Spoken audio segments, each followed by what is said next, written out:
Good morning, afternoon, or evening, everyone. My name is Jack Baker, and welcome to the second episode of The Plight of the Pangolin. Last time we met our friend the pangolin, talked to Jamie Ormiston from the Royal Zoological Society of Scotland about the difficulties associated with awareness raising, and learned a little bit about this enigmatic creature. On today's show, we're going to be talking about the economic and ecological value of the pangolin with Dr Morgan Hauptfleisch. The reason for this is that Dr Hauptfleisch is an expert in ecosystem services and the important role that pangolin play within their habitats. And while we shouldn't have to always assign animals a value to show how worthwhile they are, it can be helpful to do so just to wrap our heads around their vast importance. But before that, a little bit like last week, I have a bit to say before we jump in. This is because throughout the conversation, a couple of terms will be thrown around that some listeners might not be fully familiar with: ecosystem services and ecosystem engineers. Born out of the Millennium Assessment Report, ecosystem services are defined in the United Kingdom Ecosystem Assessment as the benefits provided by ecosystems that contribute to making human life both possible and worth living. These can be anything from the aesthetic value gained by having something present within a landscape, to the monetary value gained by farmers or craftsmen who harness the goods nature provides for them. These are often used to demonstrate that beyond the value nature has in itself, environmental protection has huge benefits for us as humans as well. In his seminal piece, Robert Costanza estimates that when totaled, ecosystem services could be worth as much as $54 trillion a year globally. While this number is debated, it demonstrates the extreme wealth of resources these services provide, and the huge economic issues it could cause if environmental services cease to function. Pangolins are therefore extremely important, as they have been classified as ecosystem engineers. This means they are extremely influential on their environments, and many ecosystem services rely upon them to function. For example, their burrows not only protect them, but they also provide sanctuary for other species, including Travancore tortoise and African bush-tailed porcupine. Additionally, these affect soil processes by providing aeration and turning over organic matter. You can therefore see why these terms might be thrown around in the coming conversation about economic value, and why it was important we get that definition out of the way before we jump in. Having said that, now we understand those terms. Before I get carried away, let's allow the expert to speak. So please enjoy my interview with Dr. Morgan Hauptfleisch.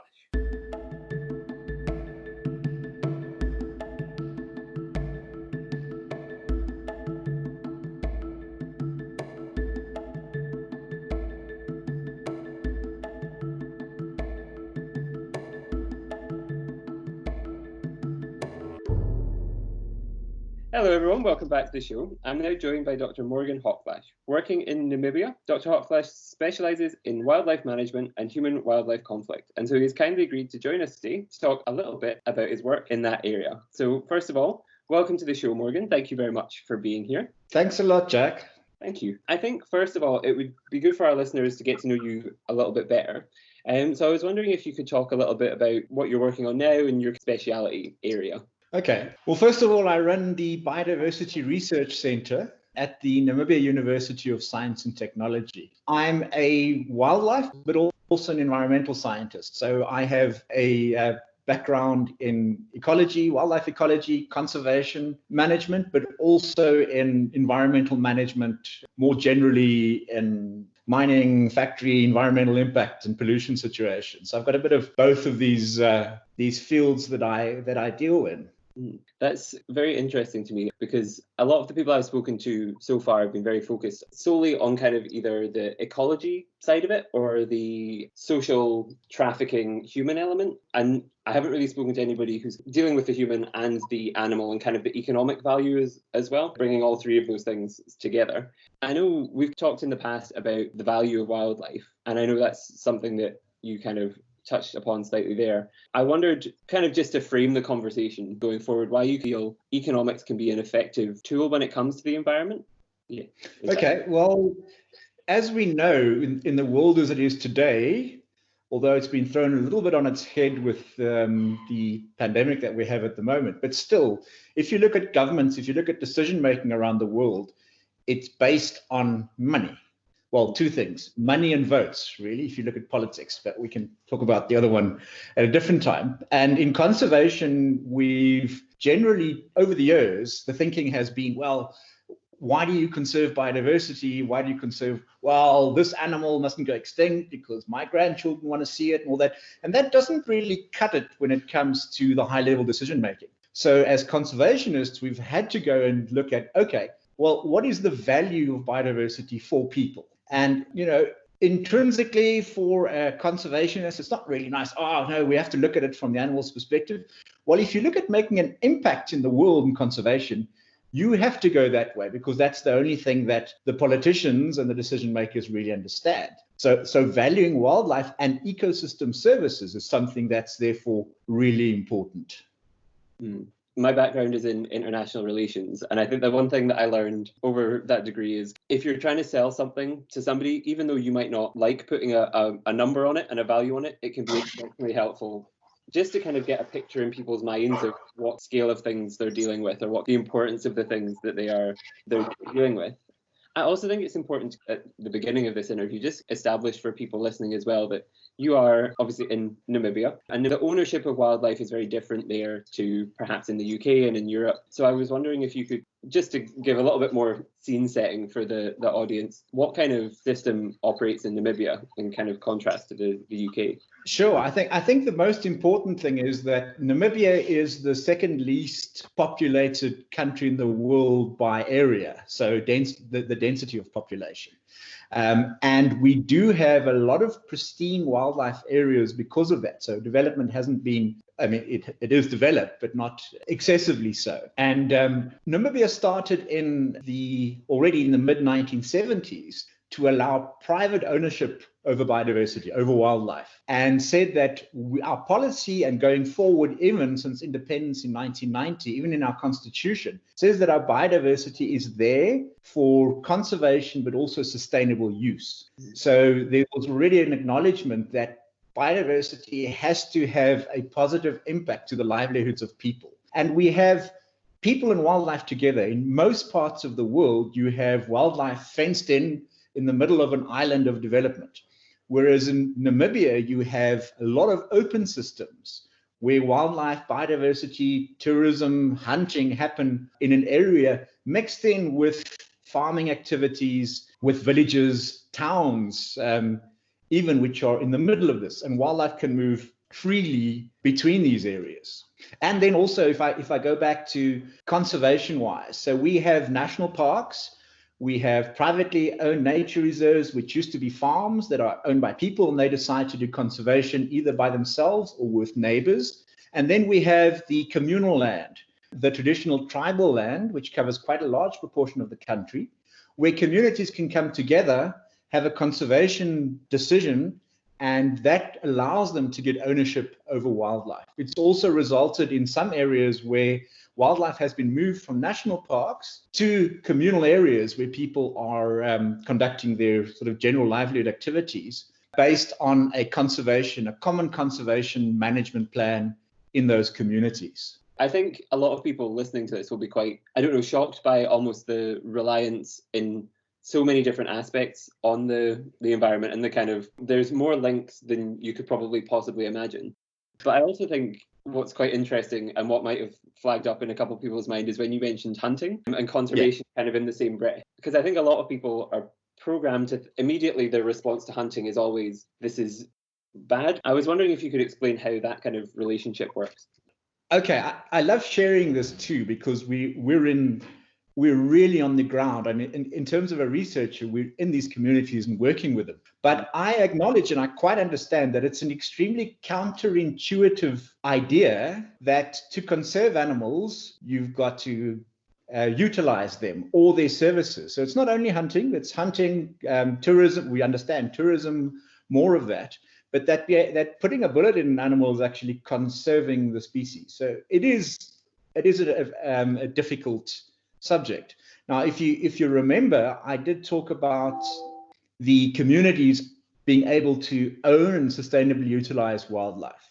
And I keep that sustainably word because I can defend it as well. If you're in a community in Namibia, if you're growing crops, for example, if you're a crop farmer, you grow a crop and elephants come around and they destroy your entire crop. And that crop is a very important part of your livelihood for that season. And suddenly it's gone, which can leave you hungry for the year. You're not going to have a very positive view towards those elephants. Mm-hmm. And the sustainable use strategy says that, well, if that elephant population can be proven to be stable or growing, a growing population, and you can identify, let's say, a post-productive bull elephant, which might be one of the instigators in terms of causing the crop damage, then you would want to, you would be able to have that animal hunted by a trophy hunter and value from that, and you can get $100,000 for a trophy hunted elephant. That money would go towards the livelihood and compensating for the loss that community has. And it will also cause that community to protect that resource better, because in future, they could also get that sort of benefit from them. If they didn't have that alternative, what would they do? They would illegally shoot that elephant or as many of the elephants as they can. They would poison the water source. And if that's your livelihood, what would you do?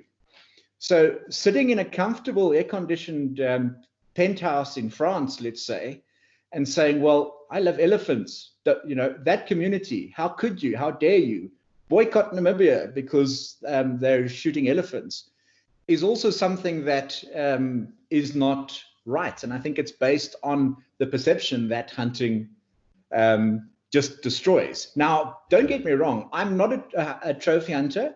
Yes, I hunt for meat occasionally. As a conservationist, I do that, but I don't get the whole thrill behind trophy hunting an animal just to have a trophy and a campfire story to tell. But hey, if the money is coming in and it's going to the communities to do that, and it is a sport that's being done and it's not affecting the population, then it's a good thing for conservation. I think sometimes people forget that in these environments, it is not just the animals that exist, there are also people there. And as much as people might love animals, you can't just all of a sudden go in and say, oh, well, we like elephants, so you can't touch the elephants. It'll just throw it off balance and they'll then create more issues down the line. Sorry, just on that point, another thing is, it's important that when we look at conservation of species, the world and yourselves in the UK or in Europe would say, well, we read everywhere that elephants or rhinos are critically endangered animals. So the global population of elephants are in trouble.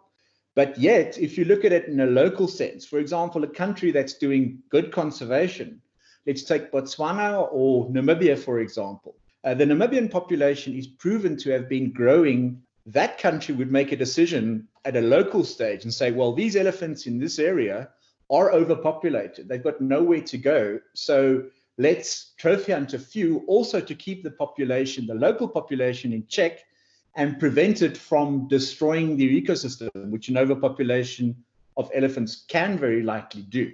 In not doing anything about those populations, we are doing more harm to the ecosystem in terms of the damage that an overpopulation of elephants in a local area can do than what we would if we had hunted a few of those elephants. But also, elephants in West Africa, for example, where the forest elephant populations are really endangered and threatened by poaching, you would obviously have a different strategy, and hunting would not be part of that strategy. Following up on that thought slightly, I was wondering if there was an example of perhaps a species that you maybe in the past it was allowed hunting and now it's been limited given changing circumstances, or previously wasn't allowed to be hunted and now given a changing circumstances people are more open to the possibility of regulating that population? Or is it kind of a constantly moving target with these things that's being reassessed? It is constantly moving. So there are annual counts of the wildlife. In terms of the strategy one of the biggest issues or the biggest threat to our global biodiversity is the shrinking of areas and the increase in human population, which prevents animals to have their natural areas where they can migrate, perhaps out of one area towards another area. So people say, well, leave the populations, it's a natural process. Well, natural hasn't been around for the last 100 years. So we have to manage the wildlife in certain ways to be able to allow for conservation to take place.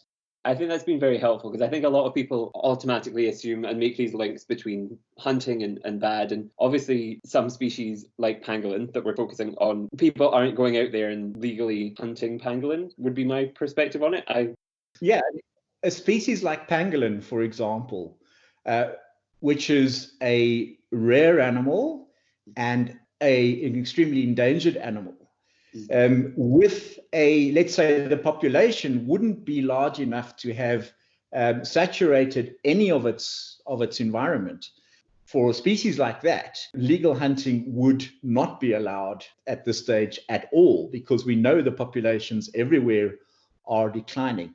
It's also not a species, I think, that would provide a lot of value in terms of legal hunting. Because remember that the trade in pangolin being illegal is the only thing that makes it valuable, and there is no legal trade. I think also some people look at hunting as being poaching, and poaching is illegal hunting. So that's unregulated wherever that's opportunistic. So when we talk hunting, we're talking about a regulated industry with sustainable herds of animals, where benefits go to conservation and to communities. When we're talking poaching, you're talking illegal hunting and the economics going into the dodgy syndicates around the world. That actually leads us quite nicely onto something else I wanted to ask you about, which was a lot of the time when I've been looking for information on pangolin, there seems to be a knowledge gap in the kind of illegal side of the trade there. I know that in recent years, the trade of pangolin has shifted. Now more shipments are being taken out of Africa to China, Vietnam, rather than hunting in Asia itself. I was wondering if you could kind of give us a perspective on wildlife crime in Namibia. Yeah, it is tricky to find accurate data, but I'll explain one of the reasons why that might be. But if you look at illegal wildlife trade in Namibia, the pangolin situation has closely followed the rhino situation. Rhino poaching really became an issue about 2012. It started to become really a problem in Namibia. So there was a lag, but the increase, the sort of exponential increase in poaching, in the focus on Southern Africa and Namibia specifically, has been quite phenomenal. And one of the reasons for that is that there was extensive poaching of rhino and pangolin in Asia for quite a number of years. And now those populations are really, really low. So it's very difficult to still find the Asian species. So Africa is a potential because we still have high populations of our species. So that's one of the reasons why that has come here. And, another, I think, influence on you not being able to find a lot of data around it is Namibia has a policy of not sharing a lot of data about highly trafficked and endangered species. Some other countries do that, but Namibia specifically doesn't, because of the information that can then go to the traffickers, whether it be about where we've bolstered our anti-poaching operations, or areas where there have been specific hunting or poaching issues where the illegal trade might be able to know, because the intelligence industry in the illegal trade is extremely sophisticated. It's not just local people and going and hunting a couple of animals and trying to get them into the China market. It is very sophisticated. So we are very careful with what we share.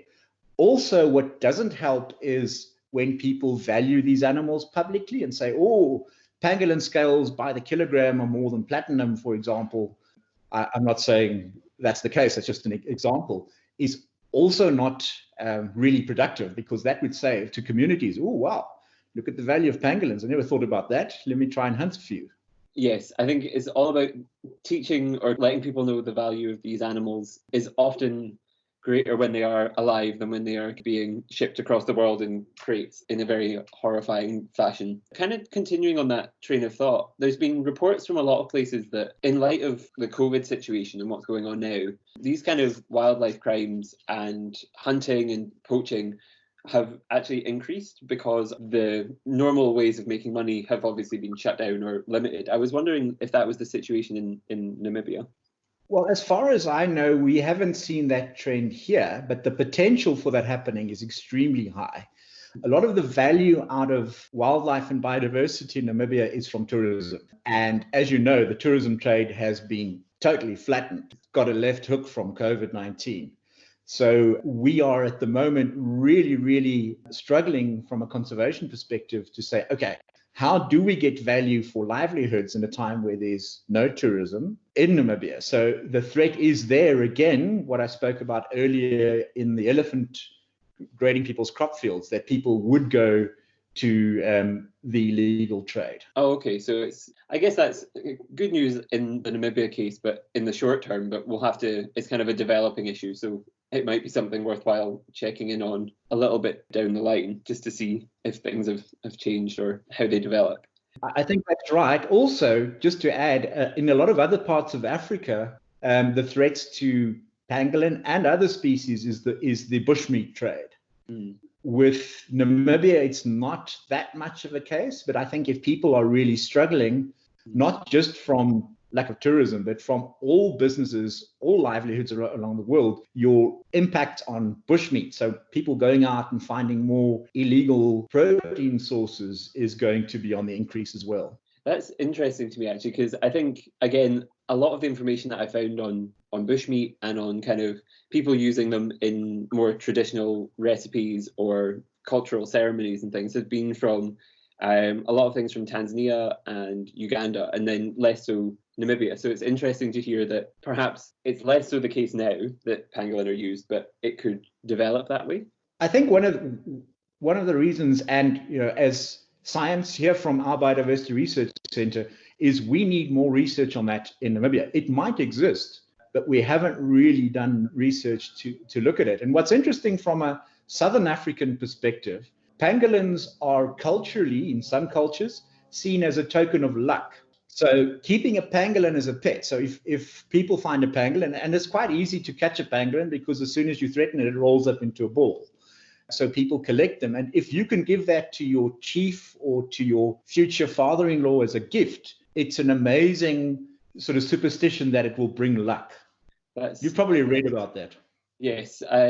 One of the stories that sticks in my mind it was from southern Tanzania, I believe, and a group there would take the pangolin from the wild. They believed it came as a gift from their ancestors. They'd take the pangolin and perform a cultural ceremony. If the pangolin cried during the ceremony, it was said to be an omen of rains coming. And if it didn't, it was said to be a bad omen that there wouldn't be any rain. And then once they were kind of finished with the pangolin, I can't remember, it was the Sangu, I believe, the group. That's interesting.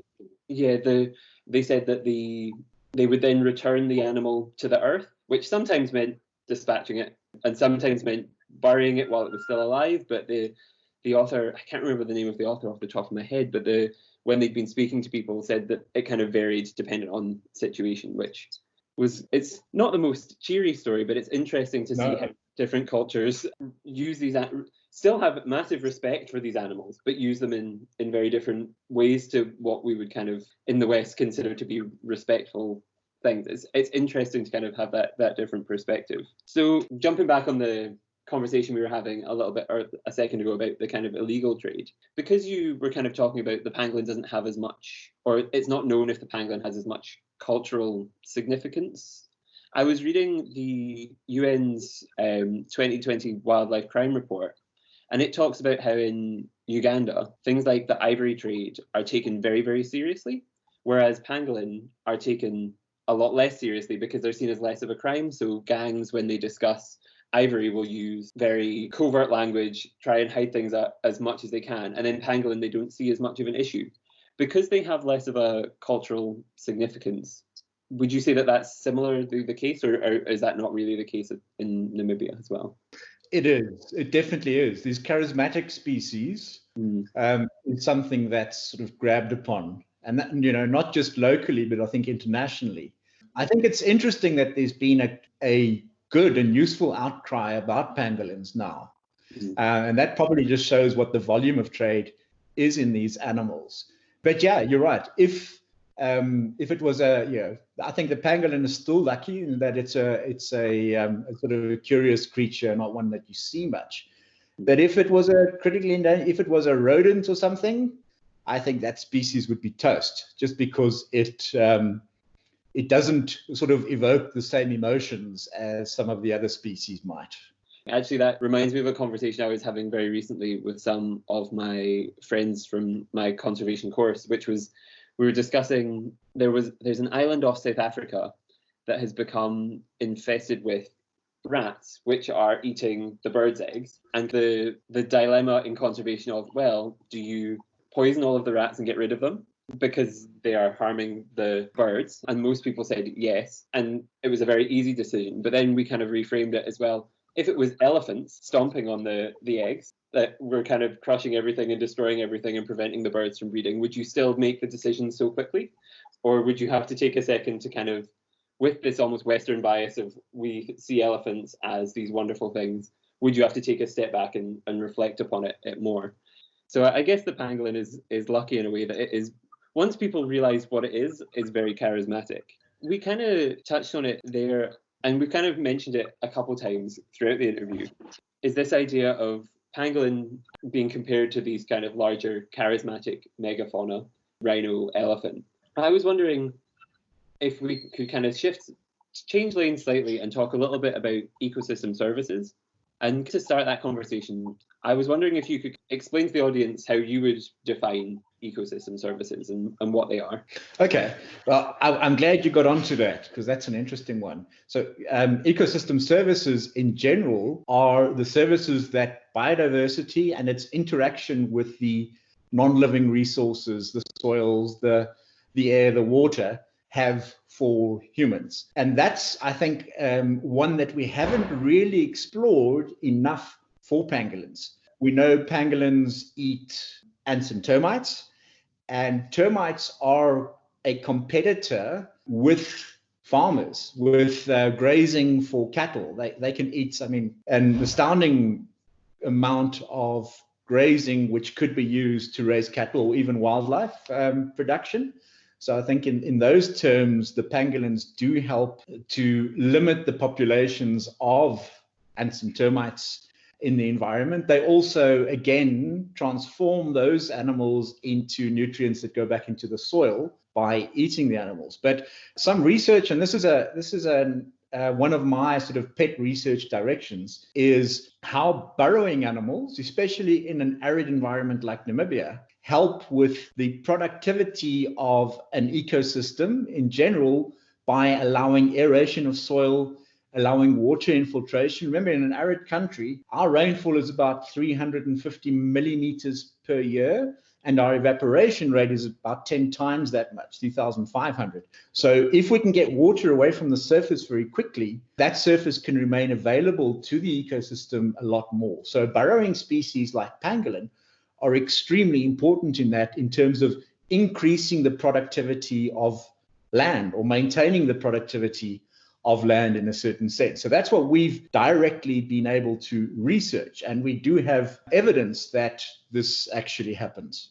That's incredibly interesting, because I think a lot of people assume it's the bigger animals that kind of go along, stomp down things, eat lots, that are the most influential on their habitats. But I guess, would you say then that pangolin are just as important as an elephant to an environment? Well, that's the question we need to answer. And that's, a lot of the research, and you spoke earlier about knowledge gaps. And I think that's one of the big knowledge gaps that we do have. The Southern African pangolin, which is the Temminck's ground pangolin, it has a very different ecology than, let's say, the giant tree pangolins from Western Central Africa. So I think it's important for you to note that this is for the Temminck's ground pangolin that we have the knowledge at the moment. But, let's say elephants are known as ecosystem engineers. So I think in terms of of what an elephant can do to an area. It could be positive and it could also be negative. And the balance of that is quite fine. There have been a lot of studies that have been done where elephants are locally overpopulated and they result in an extreme decrease in biodiversity in an area. On the opposite sense, they can act as bulldozers. They can open up landscapes that have been bush encroached. We know that increases in carbon from climate change has also made savannas close up a lot with bush and decreasing the availability of grass for animals, that sort of thing. So elephants are important in that sense. We don't really know the pangolins. We do know, however, from the research that we have done, is there are a lot more pangolins than what there are elephants from the research that we've done. And I think that's also an interesting effect. So if you look at the cumulative effect that all these pangolins are doing, sure, I would say that they have a more important role. But because they are nocturnal and you hardly ever see them, people do not look at that at all if they are making decisions surrounding the conservation of the species.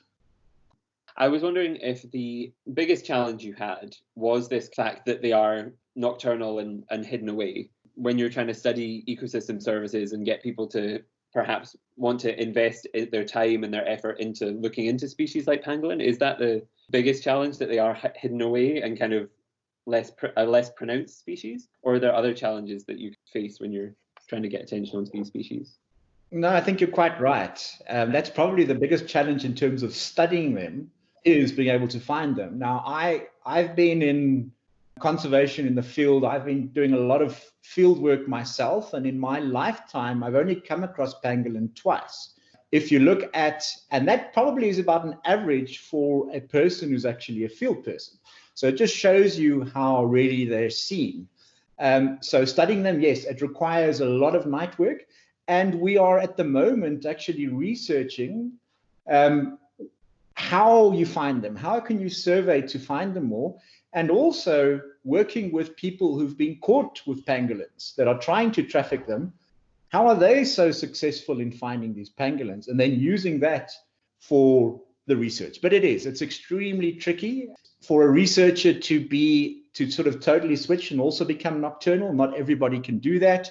They often occur in very remote areas under thick bush. You have to be a pretty robust scientist to study them. That's interesting to me, actually, especially the point that you raised about working with the people who were caught trafficking, kind of working with them in conservation, again, is about challenging these ideas that are built up in people's minds, where hunting, always thought of as bad, can be useful. Working with the people who are then doing these activities illegal, or attempting to do these activities illegally, again, can be useful. I wondered if there was another difficulty, I suppose, associated with ecosystem services, is when you are trying to sell these ideas to local people, because you've got I suppose with an elephant comes and eats their crops. That's a very visible impact of what an elephant does, and then when it leaves again, or when it brings hunters in who want to shoot or trophy hunt an elephant, a very visible impact. I was wondering if it was harder to sell the pangolin as something that's important to local people in terms of ecosystem services, because it is smaller and perhaps less pronounced in its effects. It is a very hard sell. And I think one of the reasons that, like you said, it's not really visible. It's an indirect impact, and it's often a long-term impact. So it's not an impact that you see immediately. It would be something along the line that you see. So it is a really difficult sell, particularly for communities, for farmers, let's say. So an easier one of the easiest sells for these things is always the sort of emotional thing about responsibility, towards creation or towards the biodiversity of the earth. So yeah, we do struggle with the ecosystem service side of things, but then again, you could take that a little further in terms, well, can we value that? So we could put a monetary value to that ecosystem service. Then people's ears prick up. So if you can say that water infiltration leads to more grass production, and we know how much grass is needed for a kilogram of beef for a beef farmer, so we can value that improvement in Namibian dollars per hectare, then maybe we've got something. That's really interesting. Do you think it then, I suppose, we talked about ecosystem services and how putting a number on things can be very useful.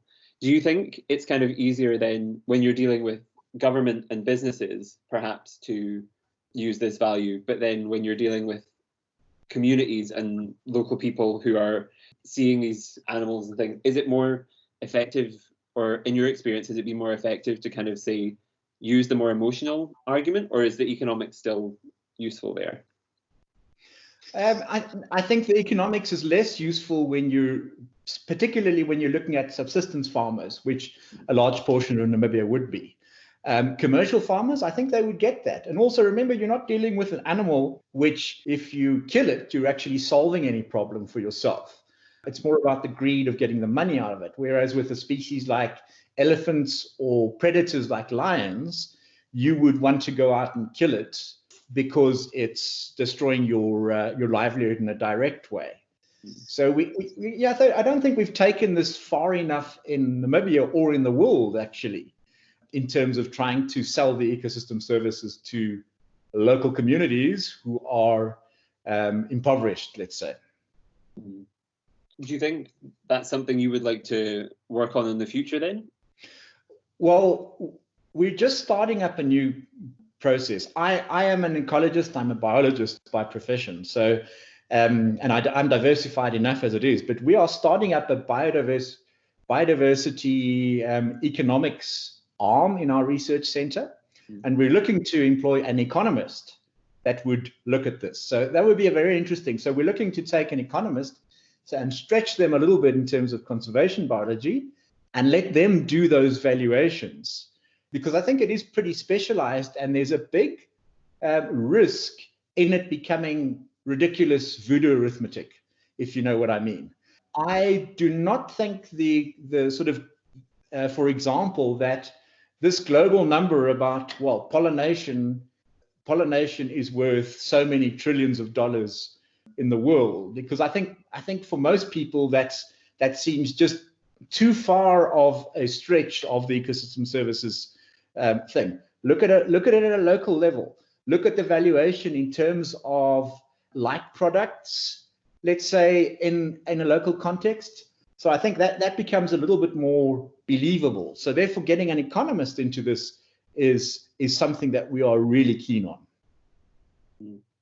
I think what I've kind of established from talking to people so far is that bringing these ideas and disciplines together can be exceptionally productive, and kind of bringing people who you might not necessarily think, oh, why would an economist be used in conservation? Why would someone who specializes in human trafficking be useful for wildlife trafficking? Why would bringing these and making these links is very important.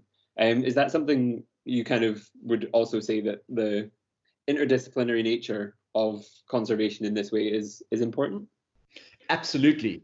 And I want to give you a very simple example. One of Namibia's most effective conservationists is an ex-London banker. That is, if anything, the complete opposite, you would think, to conservation and these kind of development ideas, because, I don't know, you would think capitalism and that idea kind of goes against everything. That's very interesting. It is. And being able to understand local economics, being able to bring a sort of how should I say that? Taking assets, whether they are natural assets or whether they are the normal capitalist assets, and valuing and protecting those assets and growing those assets to produce livelihoods is exactly what we were talking about in terms of ecosystem services. So you can apply those rules to ecosystem services. And the same goes for governance, for law. There is for criminology, for policing and forensics. Conservation is one of those industries where there's a role for each of them to play. And I think Namibia is one of the examples where we do work together in terms of that. So, you know, we still have to write up some case studies, I think. I think it'll be very useful. That's very interesting. I guess a good place to kind of start rounding out the interview today, because I think it's a kind of a hopeful and encouraging note to leave on. I guess, though, my final question and thing that I would want to ask would be if you could give the listeners maybe one takeaway from our conversation today. If there was something that you've talked about that stuck out in your mind that is exceptionally important and you would like them to go away and think about, or if they're perhaps thinking, oh, what lesson should I have learned from the discussion I've listened to today, what would you want them to take away from it? Oh, goodness, Jack. That's a tough one. I might have to go back into the recording to find one. But okay, I think the most important takeaway is that understanding a local context to a conservation problem or a conservation issue, whether it be hunting or whether it be illegal trafficking, is extremely important. And judging what's right or wrong based on being outside the bubble of people trying to make a living, because that's what everyone around the world is trying to do, to make a living. And it's extremely difficult at the moment, actually. Being outside the bubble where people are trying to make a livelihood in their conditions, and then making judgment calls which could affect those livelihoods negatively, is really counterproductive, and I think is actually harming conservation more than helping it. Okay, I think that is an excellent chunk of knowledge. I think it's excellent food for thought. Thank you very much for your time today. It's been great sharing this anytime. Thank you.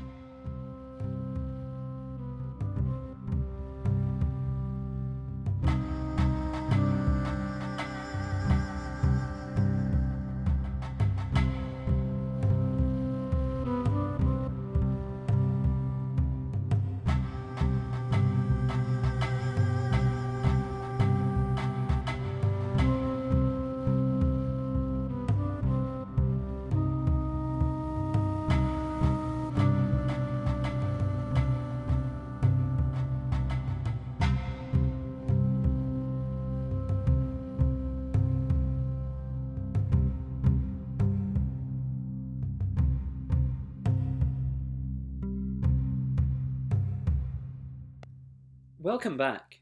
I hope you all enjoyed the insights from Morgan there on the value of wildlife. I think it's exceptionally interesting and important to hear about the human aspects of conservation, especially in places like the UK where we take nature so much for granted and don't rely upon it quite so integrally. What was also thought-provoking to hear about is the contextualisation issue. Really thinking about what actions take place where and when is a theme we will see emerging throughout the coming episodes with other issues, such as the coronavirus pandemic. And so it's interesting to hear it brought up here as well.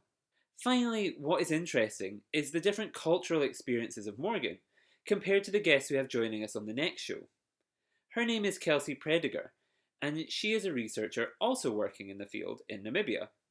Where Morgan seems to have very little exposure to Namibian cultural practices relating to the pangolin, she has a wealth of these kind of experience. So it really highlights again the challenges of working with the pangolin, because even within Namibia, not all knowledge is universal. If this cultural use of pangolin interests you, it really is worthwhile tuning into the next show. Additionally, she's going to be telling us a little bit about the threats facing the species, as well as a little bit about her experiences working in the field. It really is one of my absolute favourite interviews, so it's worth tuning in just to listen to what she has to say. With that being said, all that remains for today's show is to conclude. So again, a massive thank you to Morgan for sharing his experiences and teaching us the value of pangolin. And until next time, thank you very much for listening.